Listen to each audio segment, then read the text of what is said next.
அருளாரமுதே சரணம் சரணம்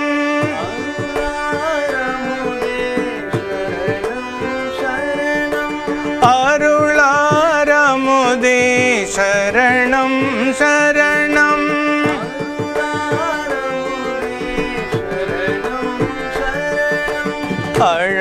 அழகாமலா சரணம் சரணம் அழகாமலா சரணம் சரணம் அழகாமலா சரணம் சரணம் அழகாமலா சரணம் பொருளாயனையாள் புனிதா சரணம் பொருளாயனையாள் புனிதா சரணம் பொருளாயனையாள் புனிதா சரணம் பொருளாயனையாள் புனிதா சரணம் பொன்னே மணியே சரணம் சரணம் பொன்னே மணியே சரணம் சரணம் பொன்னே மணியே சரணம் சரணம்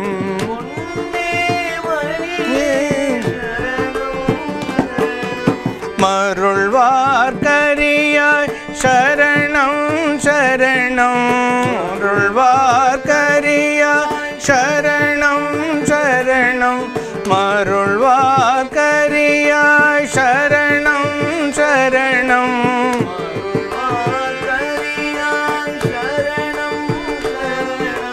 மயில் வாகனனே சரணம் சரணம் சரணம் மயில் வாகனனே சரணம் சரணம் மயில் வாகனனே சரணம் கருணாலயனே சரணம் சரணம் கருணாலயனே சரணம் சரணம் கந்தா சரணம் சரணம் சரணம்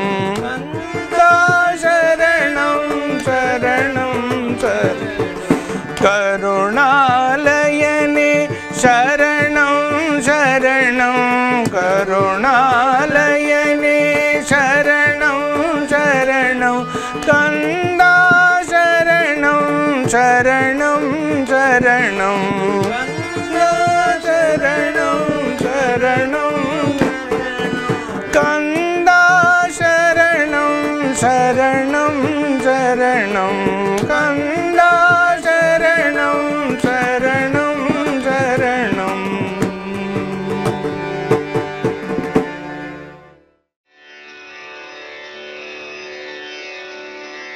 ஸ்தாபகாய ச தர்மஸ்ய சர்வதர்மஸ்வரூபிணே அவதார வரிஷ்டாய ஸ்ரீ ராமகிருஷ்ணாய தே நமः ஜனனீம் சாரதா தேவீம் ராமகிருஷ்ணம் ஜெகத்குரும் பாதபத்மே தயோஸ்ருத்வா பிரணமாமி முகூர்முகு நமஸ்ரீ யதிராஜாய விவேகானந்த சூரையே சச்சித் சுகஸ்வரூபாய சுவாமினே தாபகாரிணி சாரதாம் சாரதாம்போஜ வதனா வதனாம்புஜே சர்வதா சர்வதாஸ்மாகம் சன்னியும் சன்னிங்கிரிய பக்த மகாஜனங்களே, நாம் மகாபாரதத்தில் உள்ள மற்றும் மகாபாரதத்தோடு தொடர்புடைய முக்கியமான ஒரு கதையான நளச்சரிதத்தை பற்றி சிந்தித்து கொண்டிருக்கின்றோம். அதில் மிகச்சிறந்த மன்னனான நளன் சக்கரவர்த்தி நிலையில் இருக்கக்கூடியவனுக்கும் கூட காலம் என்பது அதனுடைய கர்மபலனை கொடுக்க ஆரம்பித்து விட்டால், நாம் முந்தைய காலங்களில் செய்த வினைகளை அதனுடைய பலனை நமக்கு தர ஆரம்பித்து விட்டால், எவ்வளவு பெரிய பொறுப்பிலிருந்தும் மீண்டும் தடம் தெரியாமல் போய்விடுவோம். அப்பொழுதெல்லாம் நமக்கு அந்த காட்டக்கூடிய முக்கியமான செய்தி என்னவென்றால், எவ்வளவு கஷ்டங்கள் வந்தாலும் நாம் நம்முடைய தர்மத்தை விடக்கூடாது. நாம் செய்யக்கூடிய காரியங்களை செய்து கொண்டிருக்க வேண்டும். அதற்கும் இடைஞ்சல் ஏற்பட்டாலும் கூட நம்மால் முடிந்தவற்றையெல்லாம் முயற்சி செய்ய வேண்டும். இறைவனை கட்டியாக பிடித்து கொள்ள வேண்டும். இறைவனை சரணடைபவர்களுக்கு சோதனைகள் வரும், மீண்டும் அது சரியாகும். அதனால தான் சொல்கிறது, வாழ்வும் தாழ்வும் என்பது ஒரு சக்கரத்தினுடைய இரு பக்கங்கள் போன்றது. சக்கரம் மேலேயும் செல்லும், கீழேயும் வரும். அதனால் நமக்கு எல்லா வளங்களும் இருக்கின்றன என்று நாம் பெருமைப்படுவதற்கும் ஒன்றும் இல்லை. ஒன்றுமே இல்லை என்று சிறுமைப்படுவதற்கும் ஒன்றும் இல்லை. ஆனால் முயற்சி என்ற ஒன்றை நாம் எப்பொழுதும் செய்து கொண்டே இருக்க வேண்டும். இங்கே தர்மபுத்திரனுக்கு அந்த மகரிஷி இவன் வேதனைப்படும் போது அவர் இந்த கதையை அவனுக்கு சொல்லுகின்றார். உனக்கு மட்டும் இல்லை வேதனை, எல்லாருக்கும் உண்டு. ஒவ்வொருத்தருக்கும் அதனுடைய அளவுகள் வித்தியாசமாக இருக்கும். நமக்கு துன்பம் வரும்போது நம்மிலும் மோசமாக கடினமாக கஷ்டப்படக்கூடியவர்களை நினைத்து பார்த்தால் நமக்கு உள்ள துன்பம் எல்லாம் ஒன்றும் பெருசாக தெரியாது. நல்லதான் இறைவன் ஒவ்வொருத்தருக்கும் ஒரு அளவுகோல் வைத்திருக்கின்றார். நீ எவ்வளவு செய்கின்றாயோ, முந்தைய ஜென்மங்களில் எவ்வளவு பாவம் செய்திருக்கின்றாயோ அதனுடைய இதை இந்த ஜென்மம் அனுபவிக்க வேண்டும். இருப்பினும் இறைவனை கட்டியாக பிடிக்கும்போது அதனுடைய தாக்கம் குறையும். இதைத்தான் அன்னை சாரதா தேவியார் சொல்லுகின்றார். பெரிய ஒரு விபத்து நடந்து கை போக வேண்டும் என்ற ஒரு நிலையில் இருந்தால் நீ இறைவனை கட்டியாக பிடிக்கும் பொழுது விரலினுடைய ஒரு பகுதியாவது உனக்கு அது போகும். அதனால் விதிப்படி நடக்கத்தான் செய்யும், அதில் மாற்றம் இல்லை என்று சொல்லுகின்றார். இங்கேயும் என்னன்னு சொன்னால், இந்த மன்னன் திருமணம் செய்து கொண்டான், மிகவும் சந்தோஷமாக அங்கே வாழ்கின்றான். அங்கிருந்து மீண்டும் தன்னுடைய ராஜ்யத்திற்கு செல்லுகின்றான். அங்கே செல்லும் பொழுது 2 அழகான குழந்தைகள் அவனுக்கு பிறக்கின்றன. ஒரு பெண் குழந்தை, மற்றொன்று ஆண் குழந்தை. அப்படியாக அவன் ஆனந்தமாக இருக்கின்றான். அதற்கு முன்பு அந்த சனி பகவான் இந்திரன் முதலான தேவர்களை சந்திக்கும் போது அவர்கள் சொல்லுகின்றார்கள், தமயந்தியினுடைய திருமணம் முடிந்து விட்டது என்று சொல். அவனுக்கு கோபம் வந்தது. அவளை யார் திருமணம் செய்திருந்தாலும் நான் சும்மா விடமாட்டேன், எனக்கென்று ஒரு காலம் வரும், அப்பொழுது நான் அவர்களை பிரித்து விடுவேன் என்று சொல்லி சபதம் எடுத்துக்கொண்டு செல்லுகின்றார். சனி இவர்கள் வாழ்க்கையில் விளையாடும் முன்பு பார்த்து கொண்டே இருக்கின்றது. தனக்கான காலம் வருவதை அது காத்து கொண்டிருக்கின்றது. எப்படி அந்த ஆற்றிலோ அல்லது குளத்திலோ மீன்கள் வரும் வரை கொக்கு காத்திருக்கும் என்று சொல்லுவார்கள், அதே போன்று அந்த வேண்டுமென்று தீங்குக்காக இல்லை. இதெல்லாம் இறைவனுடைய முடிவு, ஒரு சிஸ்டம், அதாவது ஒரு முறை. அதாவது நீ அனுபவிக்க வேண்டிய காலம் வரும்போது அதை அனுபவிப்பாய். மீண்டும் அதை முடிக்கும் பொழுது அடுத்தது உனக்கு என்ன கிடைக்க வேண்டுமோ அந்த பலன் உன்னை ஆட்கொள்ளத் தொடங்கும்.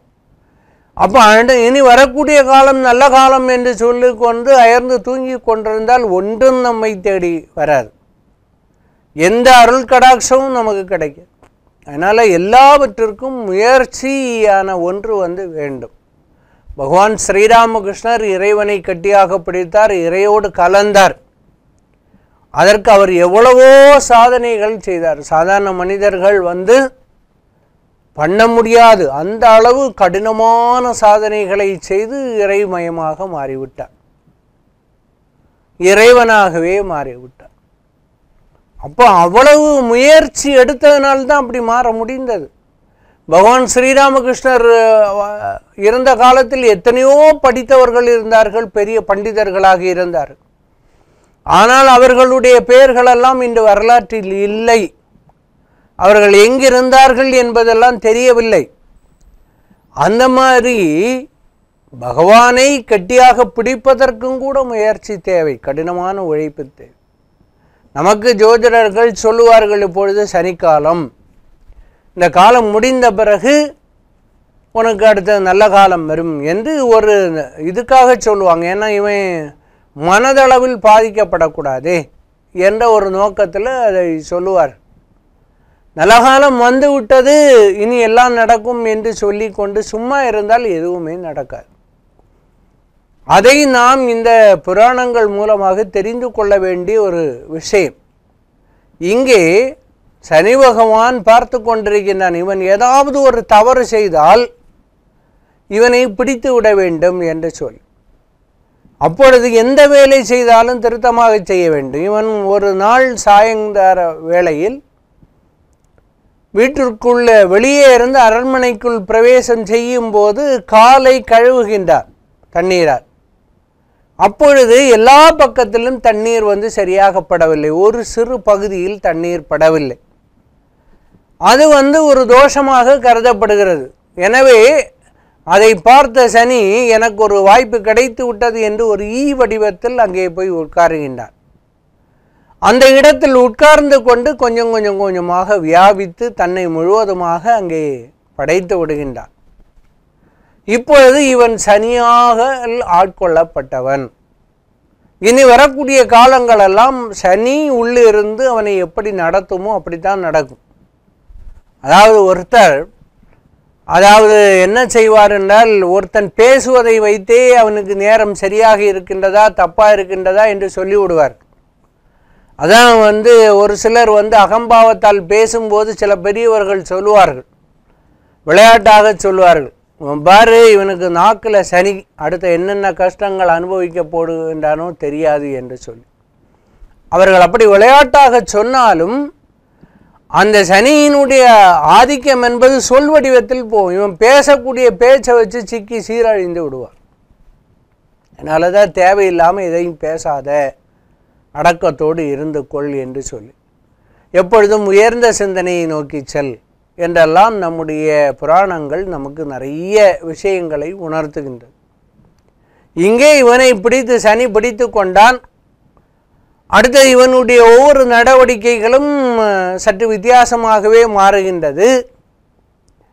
சனி அவனுடைய ஆதிக்கத்தை தொடங்கி விட்டான். எப்படி தர்மனை பிடித்து ஆட்டினானோ அதே மாதிரி இவனை ஆட்ட முயற்சி செய்தது. அது உறவினர் மூலமாகவே வந்தது. உறவினர் ஒருவன் இவன் வாழ்வதை அவனுக்கு பிடிக்கவே இல்லை. பெரிய சக்கரவர்த்தியாக இருக்கின்றானே, அதாவது ஒரு அழகான பெண்மணியை திருமணம் செய்து கொண்டானே, இந்த மாதிரி எல்லாம் அவன் சிந்தனை பண்ணி அதிக வளத்தோடு இந்த நடத நாட்டு இருந்து கொண்டிருக்கின்றதே. அவனுடைய மகள் தமயந்தி மிகவும் உலகத்திலேயே மிக அழகானவளாயிற்றே, இவர்களை ஒன்றுமில்லாமல் செய்தால் என்னன்னு அவன் மூலமாக பல யோசனைகளை சனி கொடுக்கின்றது. அவனும் சும்மா இல்லாமல் ஒரு பெரிய தேரை எடுத்து கொண்டு வருகின்றான். இவன் அவனை வரவேற்கின்றான். இவனுடைய முறைக்கு பார்த்தால் அவன் இவனுக்கு ஒரு அண்ணன் முறையில் உள்ளவன்.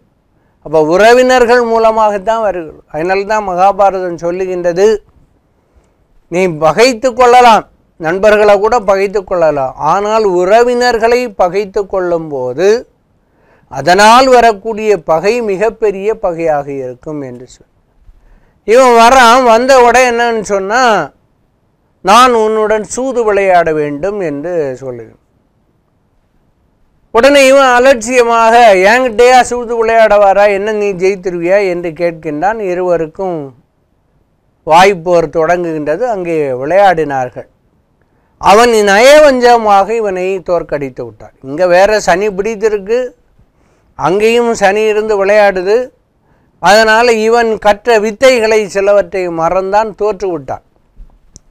நாடை இழந்தான், மனைவி இழந்தான், எல்லாத்தையும் இழக்கக்கூடிய ஒரு நிலைக்கு அவன் வர்றான். அவன் உடனே என்ன பண்ணுறான்னா, கொஞ்சம் இரக்கம் உள்ளவன் அவன் என்ன பண்ணுறான்னா, இவனை சரி நாடை என்கிட்ட ஒப்படைச்சிட்டு நீ காலி பண்ணிட்டு போயிரு அப்படின்னு சொல்கிறான்.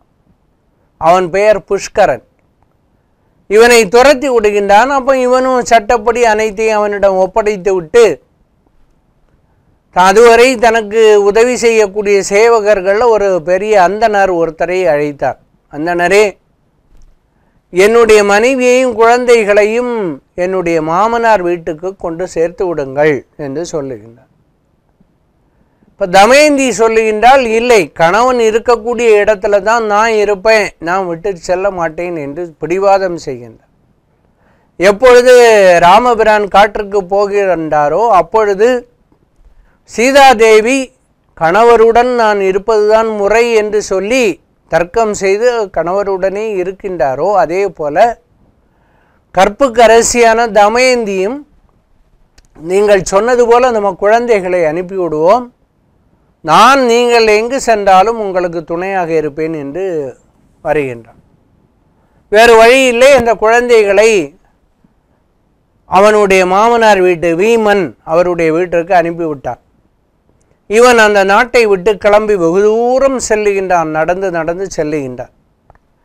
ஒரு பாழ் மண்டபம் வருகின்றது. அன்றைய மாலை பொழுது அங்கே தூங்கலாம் என்று முடிவு கட்டி கொண்டு இருக்கின்றார்கள்.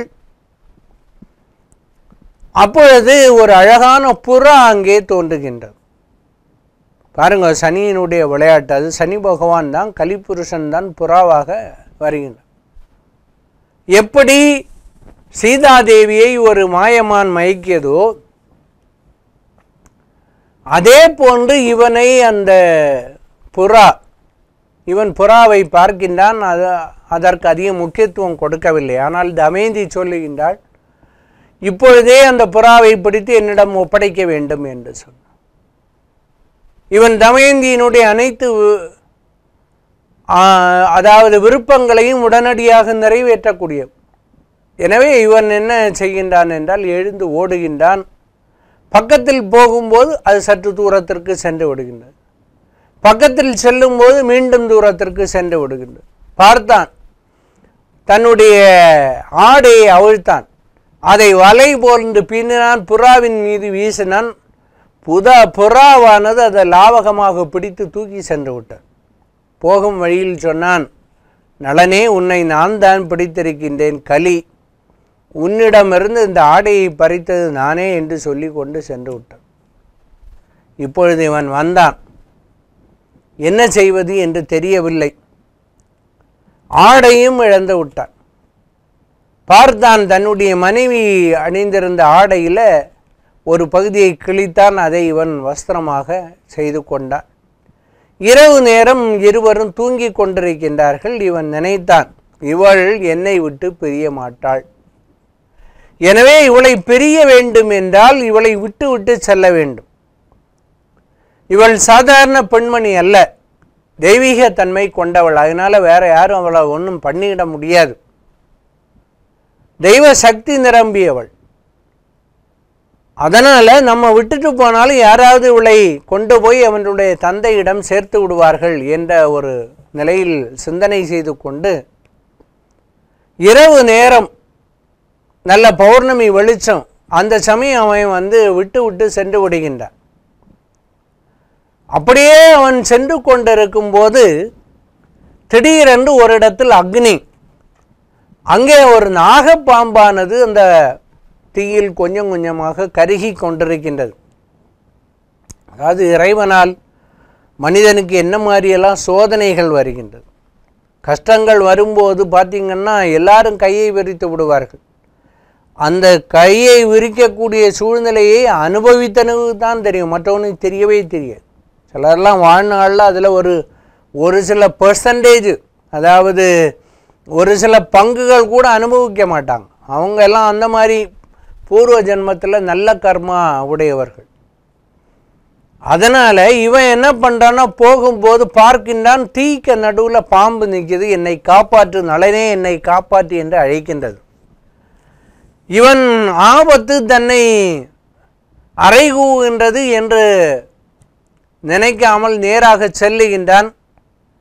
அக்னி பகவான் அளித்த அந்த மந்திரத்தை உச்சரித்து அக்னியை அவிய செய்கின்றான். அந்த அக்னி அணைந்தவுடன் அந்த பாம்பானது காப்பாற்றப்படுகின்றது. வெளியே வந்த பாம்பு என்ன செய்திருக்க வேண்டும்? அவனுக்கு அனுகிரகம் பண்ணிவிட்டு சென்றிருக்க வேண்டும். அது ஓங்கி அவனை படார் என்று கொத்தி விட்டது. அந்த பாம்பு விஷத்தால் கொத்தப்பட்ட அவன் உடம்பு அவ்வளவும் கருகி போய்விட்டது. உடம்புல உள்ள அந்த விஷத்தன்மையினால அந்த மேலே இருக்கக்கூடிய அந்த சதையை மூடி இருக்கக்கூடிய அந்த பகுதிகளெல்லாம் ஒரு மாதிரி சுருங்க தொடங்கி விட்டது. தோலெல்லாம் நல்லா சுருங்கி விட்டது. முடியெல்லாம் வெளுத்து போய்விட்டது. கண்களெல்லாம் இருள் அடைந்து விட்டது. அழகு தோற்றமே ஒன்றுமில்லாமல் அவன் கூனி குறுகியவன் போல ஒரு உருவத்தை அடைகின்றான். அப்பொழுது அவன் அந்த பாம்பை பார்த்து கேட்கின்றான், ஏன் இப்படி செய்தாய்? நான் உனக்கு நன்மையைத்தானே செய்தேன், நீ எனக்கு ஏன் இந்த கெடுதலை செய்தாய் என்று கேட்கிறேன். அப்பொழுது அந்த பாம்பு சொன்னது, என்னுடைய பெயர் கார்கோடகன், நான் மிகவும் விஷம் உள்ளவன். நான் ஏன் உன்னை செய்திருக்கின்றேன் என்றால், உன்னை களி பிடித்திருக்கிறது, சனி பிடித்திருக்கிறது. அதனிடமிருந்து உன்னை காப்பாற்ற வேண்டும். சனியிடமிருந்து உன்னை காப்பாற்றுவது என்பது கடினம். சனி யார் மூலமாக பிரச்சனை கொடுப்பான் என்றால், மனிதர்கள் மூலமாக பிரச்சனை கொடுப்பான். அப்போ அந்த மனிதர்கள் உன்னை இன்னார் என்று, நீதான் நலன் என்று தெரிந்து கொண்டால் உன்னை அழித்தே விடுவார்கள். ஏனென்றால் நீ சக்கரவர்த்தியாக இருக்கும்போது பல நாடுகளை எல்லாம் படையெடுத்தவன். உன் மேலே நிறைய பேருக்கு அதை விருப்பம் இல்லாத ஒரு சூழ்நிலை இருக்கும். அவர்கள் உன்னை கொன்று விடுவார்கள். எனவே நீ இன்னார் என்பது என்று அறியாமல் இருப்பதற்காக இந்த விஷத்தன்மையை உன் மீது பாய்ச்சினேன். நலனே, மற்றொன்றை சொல்லுகின்றேன். நான் 2 நீல நிற ஆடைகள், பட்டாடைகள் உனக்கு தருகின்றேன். அவற்றை நீ மடித்து பத்திரமாக வைத்துக்கொள். உன்னை விட்டு களி விலகும் போது நீ மீண்டும் அந்த ஆடையை எடுத்து அணிந்து கொள். மீண்டும் உன்னுடைய தேஜஸுடைய அந்த உடலை நீ பெறுவாய் என்று சொல்லி அனுகிரகம் பண்ணிவிட்டு சென்றது.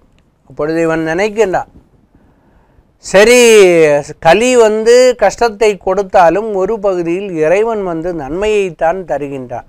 இதுதான் நான் தேடிக்கொண்ட புண்ணியம் என்று நினைத்து கொண்டு சென்று கொண்டே இருக்கின்றான். சென்று கடைசியில் சரையூ நதி பாய்கின்ற அயோத்திமா நகரை அடைகின்றான். ரொம்ப தூரம். அது ஒரு வளமான நாடு.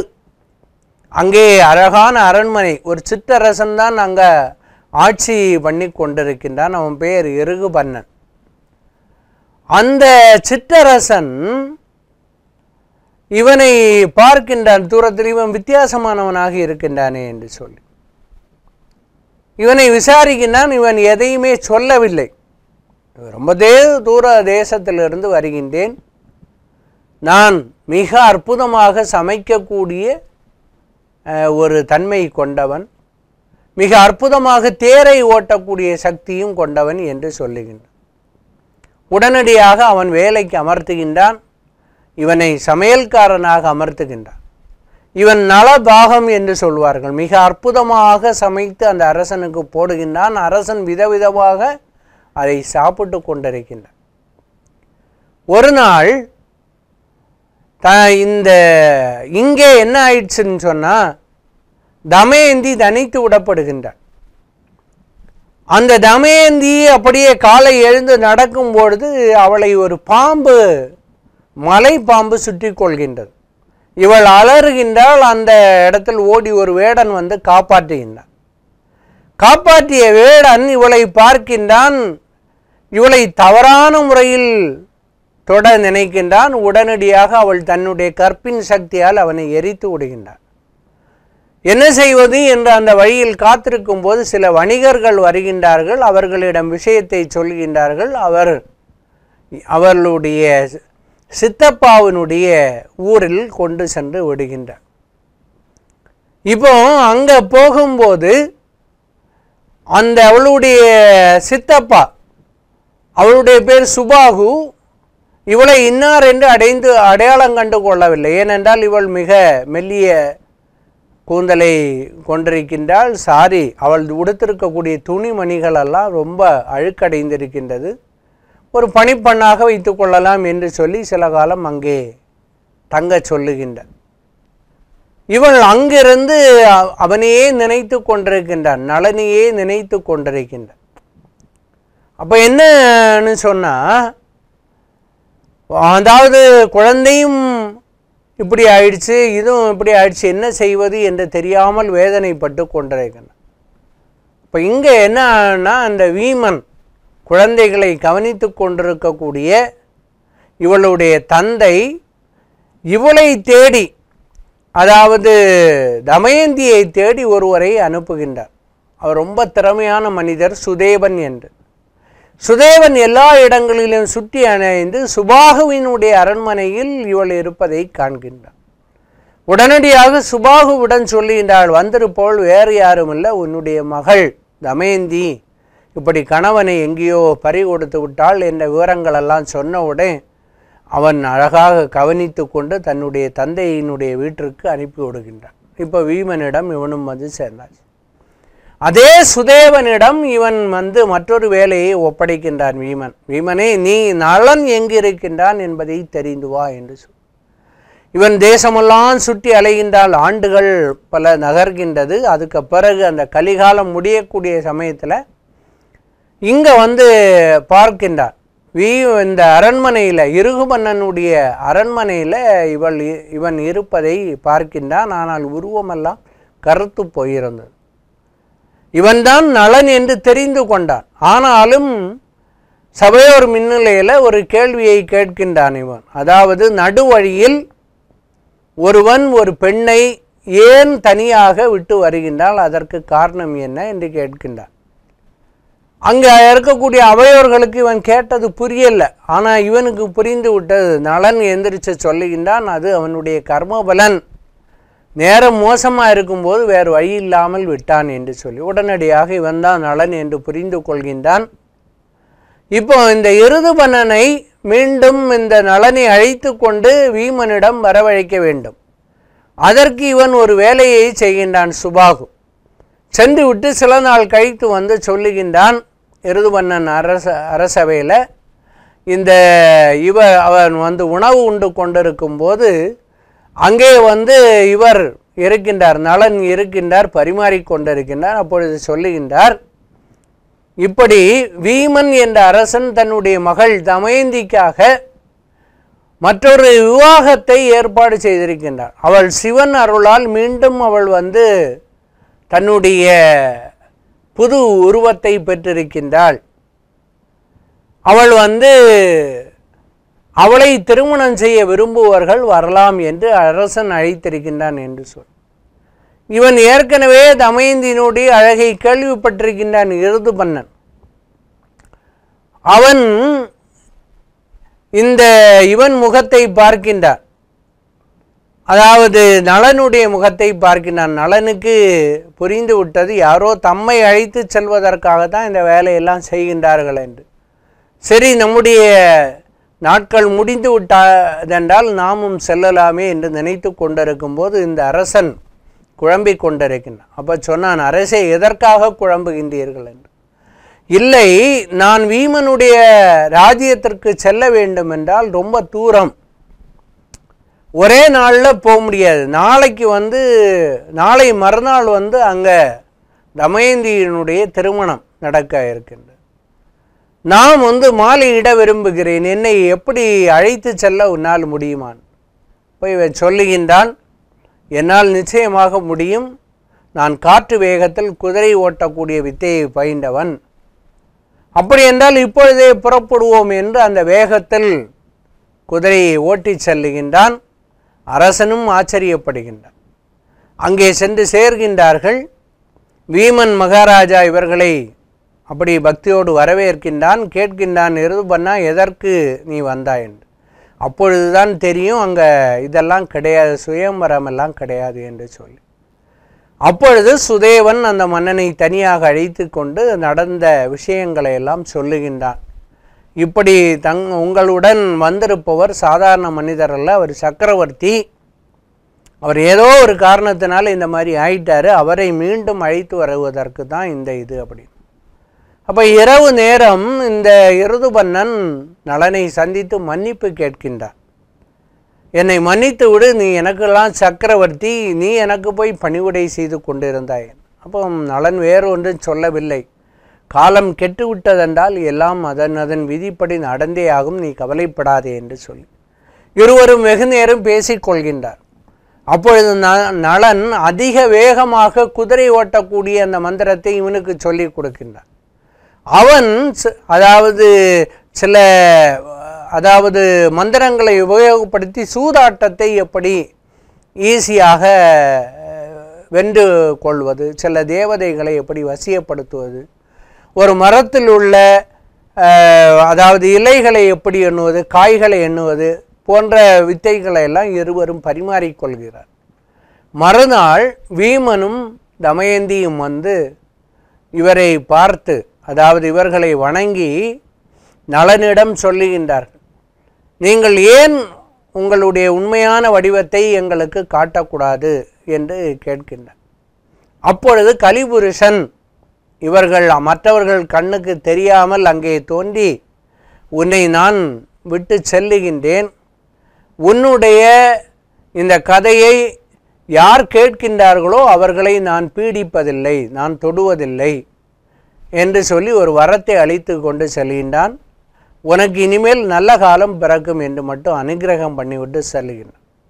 ஒரு சில நிமிட நேரம் மௌனமாக இருந்த நளன், நல்ல நேரம் வருவதை கலியே சொல்லிவிட்டது என்று சொல்லி அந்த கார்கோடகன் கொடுத்த அந்த ஆடையை எடுத்து உடுத்துகின்றான். அவன் மீண்டும் நல்ல பொலிவுள்ள நள மகாராஜாவாக மாறுகின்றான்.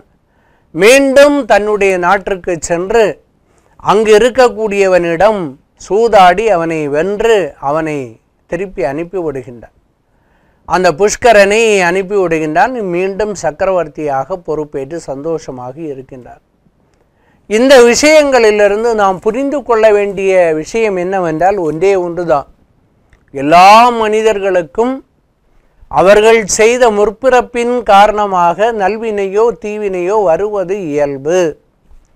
ஆனால் அதை தெய்வ நம்பிக்கையோடு பொறுமையோடு இருந்து நாம் கையாண்டால் மீண்டும் நமக்கு நல்ல வழி பிறக்கும் என்பதை இந்த கதையானது நமக்கு விளக்குகின்றது.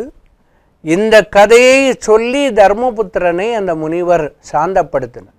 இந்த கதையை கேட்கக்கூடியவர்களும் நீங்கள் மீண்டும் மீண்டும் இதை கேட்டு சனி பகவானிடம், சனி திசையிலிருந்து நீங்கள் அதனுடைய தாக்கத்திலிருந்து விடுபட்டு எல்லாம் வல்ல பரம்பொருளை எப்பொழுதும் தியானிக்க வேண்டும் என்று கேட்டுக்கொண்டு நிறைவு செய்கின்றேன். நன்றி, வணக்கம்.